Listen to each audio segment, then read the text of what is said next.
Você quer ver uma parada interessante que muita gente erra quando o assunto é força de atrito? É entender para onde que a força de atrito vai apontar.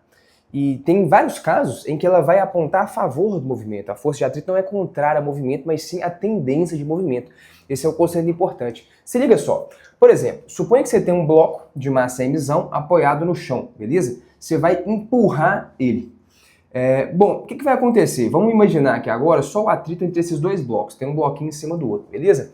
Qual que é o lance? Quando você empurra o bloco de baixo, pode até ser que ele nem se mova. Talvez exista um atrito estático aqui entre o bloco maior e o chão, capaz de segurar, esse bloco aqui em repouso. Mas o fato é, quando eu aplico uma força F, por mais que esse bloco nem se mova, a sua tendência é acelerar para a direita. Pode ser que isso não aconteça, pode ser que o sistema continue parado, em equilíbrio estático, mas a tendência do bloco maior é se mover para a direita. Então pensa comigo, a tendência do bloco maior que recebe a força é se mover para a direita. A tendência do bloquinho, primeira lei de Newton, inércia. Se o sistema está parado, um corpo parado permanece parado, a menos que uma força se manifeste para alterar seu estado de movimento. É isso que diz a primeira lei de Newton. Esse cara, uma força se manifestou nele, então a tendência é seu estado de movimento ser alterado e ele acelerar. Só que essa força ela foi comunicada só ao bloco grande e não ao bloco pequeno. Não tem força nenhuma, a princípio, atuando nesse cara. Então a tendência dele é ficar parado e o bloco maior, escorregar para a direita. Se inclusive se for rápido pra caramba, eu dou um tapão aqui, esse bloco maior, voa pra cá e o outro cai exatamente em linha reta sobre a reta na qual ele já se encontrava. Justamente porque ele ficou parado, mas aí o peso dele puxou ele para baixo. Sacou a ideia? Beleza. Então perceba bem, qual que é a tendência do bloquinho em relação ao blocão? Porque se o blocão tende a ir para a direita e esse cara tende a ficar parado, vamos observar aqui, no referencial, por exemplo, de um menininho que tivesse aqui, em cima do blocão. O que ele vai ver? Ele vai ver o bloquinho ficando para trás em relação a ele. Por quê? Porque o bloco maior vai se mover para a direita e o bloquinho ficaria parado aqui. Então esse menino, se ele começar a andar junto com o bloco maior, bem na quina aqui do bloco maior, ele vai ver o bloquinho ficando para trás em relação a ele. Então, se a tendência do bloquinho é ficar para trás em relação ao blocão, a força de atrito que contraria a tendência de movimento apareceria aqui então para a direita no bloquinho. FAT. Isso aqui, para quem está começando a estudar, parece ser meio contraintuitivo, mas de fato é isso que acontece. A gente poderia até computar, cara, por exemplo, qual que seria a maior aceleração que esse sistema pode ter, de modo que esses dois bloquinhos possam se mover juntos, sem um escorregar em relação ao outro. Sacou a ideia? Então, ou seja, para quem está vendo de fora, tipo eu e você aqui, seria como se fosse um sistema único. Tá vendo? Que os dois blocos vão se mover juntos, como se fossem um corpo só, sacou? Ah, tá. O que significa, então? Isso significa que, por exemplo, essa força F, beleza? Que está sendo comunicada aqui, eu posso imaginar que ela tem que ser capaz de acelerar uma massa emisão mais emizinho, já que esses dois blocos vão se mover juntos, como se fossem uma coisa só. Então daqui, eu conseguiria, por exemplo, extrair quanto que vale a aceleração do sistema, aplicando simplesmente a segunda lei de Newton. Eu tenho essa força, que vai ter que acelerar essa massa total, gerando uma aceleração A. Daqui eu tiro quem é a minha aceleração. F igual a ma, então a aceleração seria a força dividido pela massa. Beleza? Ok.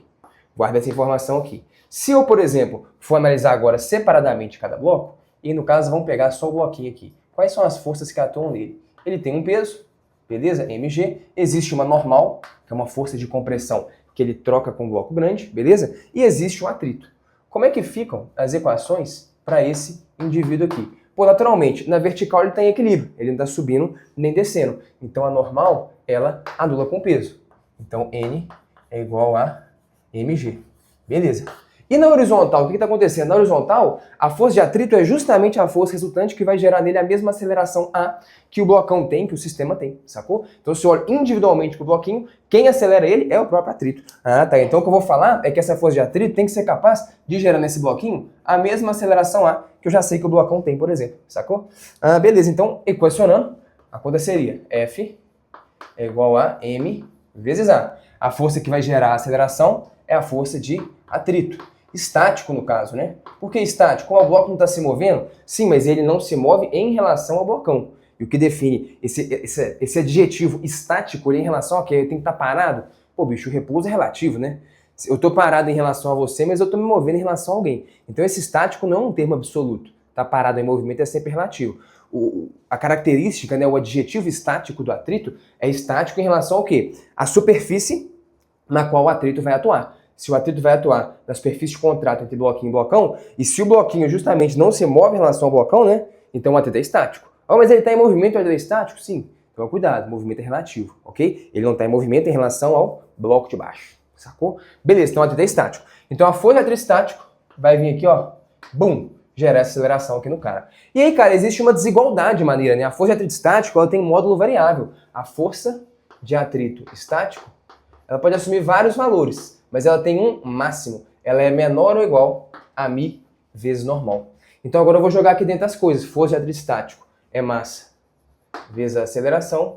Isso tem que ser menor ou igual a μ vezes normal, só que a normal, no caso aqui, é igual ao peso. Você percebe que a massa do bloco, ela é até pouco relevante, né? A massa desse carinha. E você consegue achar, então, uma desigualdade. A aceleração máxima, né, seria justamente igual a esse valor. O que você consegue me dizer? Que a aceleração tem que ser menor ou igual a isso para que isso seja possível. Para que o atrito consiga gerar no bloquinho a mesma aceleração que o sistema tem. Se eu jogar aqui a expressão da aceleração nessa desigualdade, eu acharia, por exemplo, qual que é a maior força que eu posso fazer no bloco de baixo para que o bloco de cima continue se movendo junto com ele, sem escorregar em relação a ele. O único termo que eu vou precisar conhecer é qual que é o coeficiente de atrito estático entre essas duas superfícies, do bloquinho e do blocão. Então, enfim, jogando o termo da aceleração aqui, você descobriria que F dividido por Mzinho mais Mzão menor ou igual a mg, e daí você acha a sua desigualdade. A força F feita ali tem que ser menor ou igual a μg Mzinho mais Mzão. Então, eu posso fazer quaisquer forças até no máximo esse valor, empurrando o bloco de baixo. Dado esse coeficiente de atrito, eu vou garantir que esses dois blocos vão se mover juntos, como se fosse uma coisa só, eles não escorregam em relação ao outro. Se eu fizer uma força um pouquinho maior do que isso aqui, o bloco de baixo já começa a escorregar e ficar para trás em relação...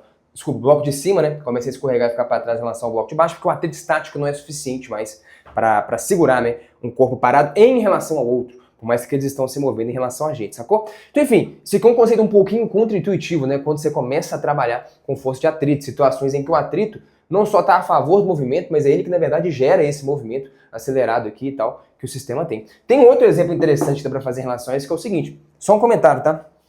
Se você quiser aí compreender como as equações funcionam, entender bem a física, a gente tem um curso completo de física aqui no Universo da Rádio, que é o Lições de Física, com trilhas personalizadas de estudo, etc. Mas nesse momento, eu não sei quando você está vendo esse vídeo, tá aberta a condição do NPS, cara. É uma oferta que costuma acontecer só uma vez no ano, é bem raro, é o passe livre para todos os cursos e ferramentas de estudo do Universo da Rádio. Você paga uma vez e desbloqueia todos os cursos e ferramentas de estudo do Universo da Rádio para você estar vencendo letivo. Dá um confere aí que tá num desconto animal, mais de R$2.000 de desconto e tal. O negócio quase nunca acontece, tá bom? Se liga só, essa outra situação, ela também é interessante. Olha a situação maneira. Eu vou te perguntar o seguinte, cara, qual que é o menor valor de aceleração que esse vagão tem que ter para que eu coloque um bloquinho de massa M aqui nele e esse bloquinho fique grudado lá no vagão, entendeu? Imagina a cena. Eu pego, o vagão tá aqui, eu grudo você ali, né?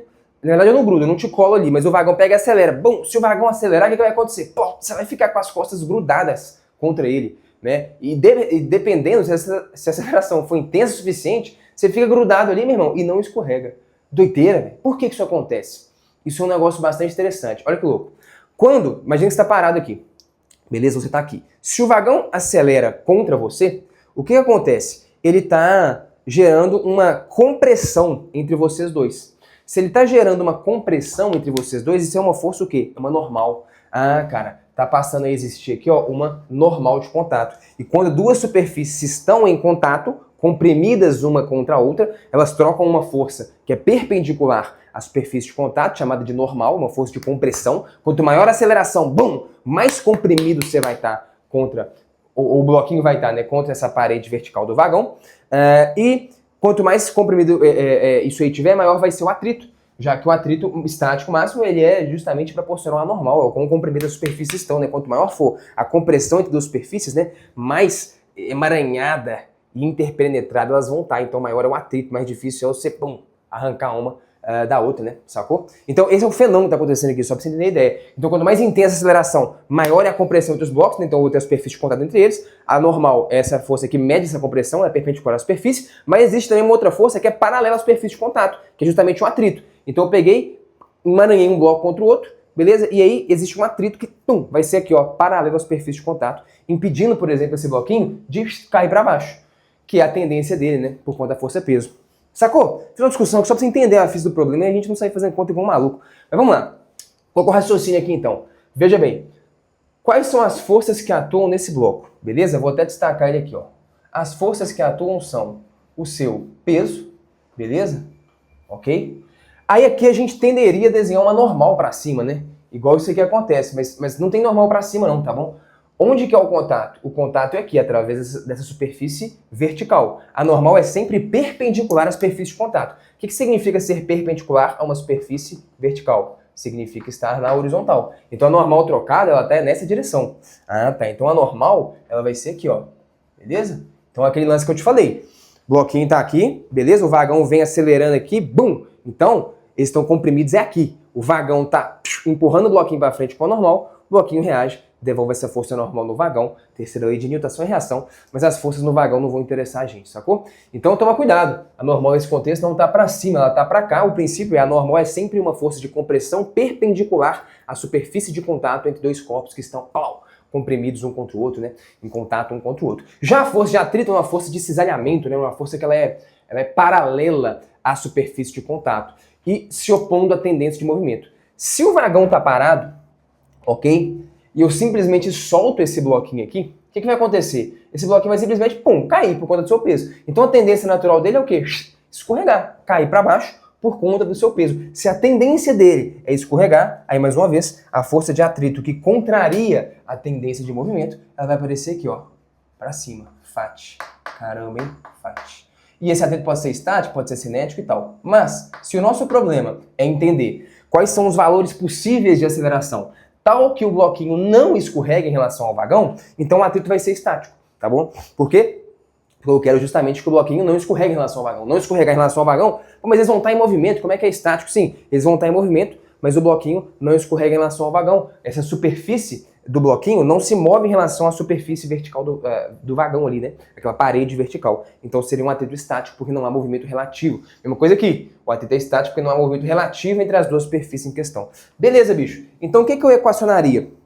Duas coisas. Primeiro, as forças têm que se anular na vertical, porque é isso que a gente quer, né? Que não haja movimento relativo entre a superfície do bloco e o vagão. Então, ou seja, ele vai ficar exatamente nessa mesma altura aqui, né? À medida que o vagão vai se movendo.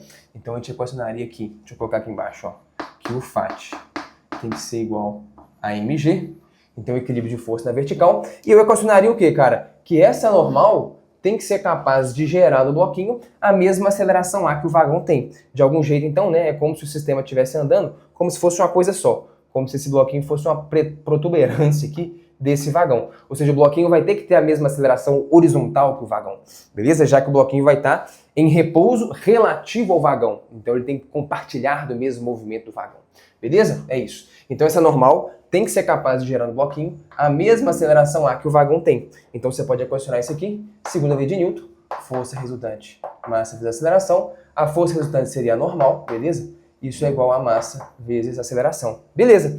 E agora eu uso essas duas equações na desigualdade da força de atrito. A força de atrito estático, deixa eu colocar aqui, ó, a força de atrito estático, ela é menor ou igual ao coeficiente de atrito estático vezes a normal. Ou seja, nesse caso, mg. Ou seja, o que eu estou falando é que a força de atrito estático pode assumir vários valores, mas tem um teto, tem um limite, que é o atrito estático máximo. Então, força de atrito estático tem que ser menor ou igual a μ vezes normal, beleza? μ vezes normal é mg, beleza? O que a gente vai descobrir aqui agora, então? Posso cortar, aliás, ma, né? Foi mal. Normal, m vezes a. m vezes a. Então a gravidade não corta, não. Quem simplifica aqui, ó, é a massa, na verdade, beleza? Então eu acabei de descobrir que a aceleração tem que ser maior ou igual a g sobre μe. Então aqui, cara, perceba que eu tenho uma aceleração mínima, né? Enquanto ali eu tenho uma aceleração máxima, né? A aceleração tem que ser menor ou igual a isso, ou seja, a aceleração pode ser no máximo a isso. Por quê? Porque aqui, como tá claro, se a aceleração for intensa demais, não tem como, cara. O bloquinho fica para trás em relação ao blocão, porque o atrito estático não é suficiente para segurar ele em equilíbrio. Já ali, cara, é o contrário. Imagina só, se o vagão tá se movendo bem devagarzinho, cara, não tem como. Esse bloco vai escorregar. Então a aceleração tem que ser intensa o suficiente, de modo a gerar uma compressão tão grande, beleza? Entre o bloquinho e a parede do vagão, de tal modo que essa compressão, sendo grande o suficiente, gere uma normal intensa o suficiente para gerar aquela aceleração tal que a normal também sendo alta, né? Eu aumento o atrito, que é quem está segurando e impedindo ele de escorregar. Sacou a ideia? Então é isso. Esse aqui tem que ser o aceleração. Perceba que essa aceleração ela é intensa, ela vai ser em geral maior do que a da gravidade. Porque lembra que o coeficiente de atrito é um número entre 0 e 1. Então, se eu divido um número qualquer, g, por um número entre 0 e 1, eu aumento o número. Então, por exemplo, um coeficiente de atrito estático possível aí, bem comum, 0,5. Se o coeficiente de atrito for 0,5, cara, a menor aceleração que esse sistema teria que ter para que isso seja possível seria gravidade dividido por meio. Dividir por meio é multiplicar por 2. Seria, então, o dobro da aceleração da gravidade. Então, de fato, não é um negócio muito trivial de ser feito, né? A aceleração tem que ser intensa demais para que esse fenômeno aconteça. Mas enfim, tá aí, é possível de acontecer. Me conta aí se você ficou um pouquinho mais inteligente com essa prova nossa. Mais uma vez, se quiser estudar a física inteira, compreendendo os conceitos, cara, de uma forma que não seja focada em memorizar, em reproduzir ideias, mas realmente em compreendê-las, beleza? Como diria o Rubem Alves, né, para que você aprenda, porque o conhecimento é o que fica depois que o esquecimento faz o seu papel. Link tá aí para você conhecer lições de física, dependendo de quando você estiver vendo isso aí, você pode acessar a condição do NPS, passe livre do Universo Narrado a todos os nossos cursos. Me conta o que você achou da prosa, complementa aí, talvez tenha algum problema mais cabeludo aí de atrito, pra gente resolver na próxima prosa. Valeu, Sapere out.